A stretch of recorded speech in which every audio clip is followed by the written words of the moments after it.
Welcome to Chillin' 101. We hope this video helps. In this video, I will explain how to use multicurrency in QuickBooks Online. First, understand that multicurrency lets you record transactions in different currencies, which is essential for international business. This feature helps you manage global operations more efficiently by tracking foreign income and expenses.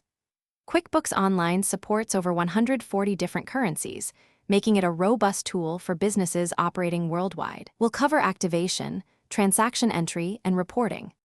To begin, you must activate the multicurrency feature in your QuickBooks Online account.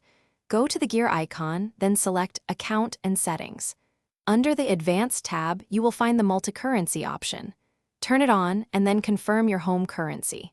After activation, you can add the specific foreign currencies you need for your transactions. Remember, once multicurrency is enabled, it cannot be turned off. Once multicurrency is active, you can start recording transactions. When creating an invoice, expense, or bill, simply select the desired foreign currency from the drop-down menu. QuickBooks Online will automatically apply the current exchange rate. You can review and even manually adjust this rate if you have a specific rate agreed upon with your client or vendor. This ensures your financial records accurately reflect the transaction's value. QuickBooks Online automatically updates exchange rates daily, helping maintain accurate financial records.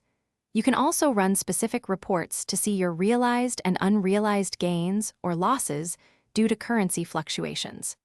This insight is crucial for understanding your business's true financial health when dealing with multiple currencies. Remember to check the description for a link to the Oala water bottle and other great deals. Managing multicurrency effectively provides a clearer picture of your international business performance. Thanks for watching. Consider subscribing if we helped you.